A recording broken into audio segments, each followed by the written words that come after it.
cannot give you back your homes or restore your dead to life. But perhaps I can give you justice in the name of our king.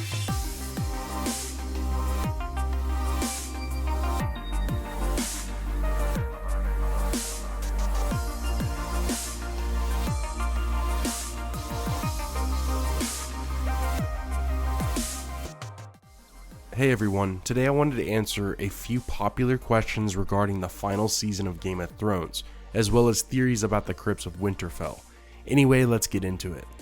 Can we discuss how Arya could very well use Littlefinger's face after having slit his throat to deceive in the final season before she dies? Everyone suspects now that Littlefinger is no more, his identity must be used by Arya before the show ends. Sure, I agree, it makes the most sense to use Baelish's face to get close to the Lannisters, but I believe if the persona is used by Arya, she'll get rid of it early on. Littlefinger was executed in front of the leaders of the North. It seems like Cersei and Qyburn will hear of his death sentence and won't be fooled by an impersonator. And plus, Arya could hop from one identity to the next, so why not fool a Lannister guard or someone similar, take his face, and then walk the rest of the way to the Red Keep on foot? There are plenty of possibilities Arya could choose from in her quest to get close to the Lannisters. So I hope that answer helps. Benjen was killed and was undead, but still fought for the living, right? What if all the dead Starks rise up and, like Benjen, are on the living side? That would be crazy. This is in reference to my theory on how if the battle at Winterfell goes south, the survivors, including Jon, could find shelter in the Crypts, a place known for its magic and ancient Stark kings that were laid to rest there. Bran the Builder constructed Winterfell and everything that lies beneath. He may have binded spells together like he did at the Wall to keep the dead away, or maybe even to raise up and defend their land. We can see multiple instances of action going on in the Crypts from the brief trailer released a few weeks ago. Jon, having been killed himself, would take on a ghostly form just as his ancestors who rise from the grave do.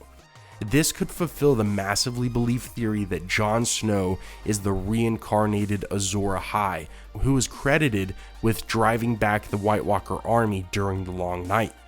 Benjen's character was a perfect display of someone who had Stark blood and would not succumb to the power of the Night King.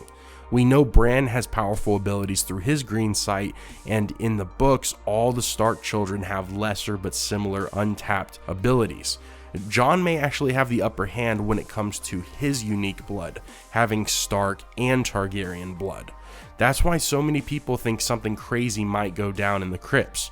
Anyway, the next question is an add-on to this subject. It says, Ned lost his head, so how could he possibly rise from the dead?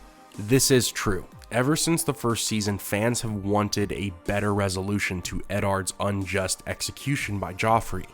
There have been theories that in the last seconds, Ned may have prayed to the old gods and or heard Bran crying out from the future when he witnessed his father's execution in a vision, and thus Ned warged into one of the birds above him in the final seconds before his head came off. Some theories are stranger than the next, but remember there are whites walking around that are nothing more than just skeletons, so it is in the realm of possibility. So the Starks will be given back their home by restoring their dead to life. Okay, it is a funny comparison. Game of Thrones has done one thing consistently over and over again, and that is foreshadowing. They throw out the idea that one thing definitely won't happen, and that's exactly what happens. Or Catelyn and Robb were murdered at a dinner celebration, and Arya subjected the Freys to the same scenario during their deaths.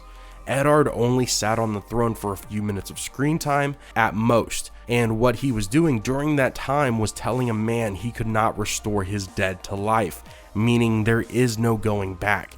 This one phrase could be used to sum up the one thing that the Night King continues to do all the time, bringing back the dead. And what an ironic statement it would be if that's exactly what happens down in the Crypts of Winterfell. Anyway, that's going to do it for this Q&A. Thank you so much for watching. As always, have a great day, take care, and I will see you soon.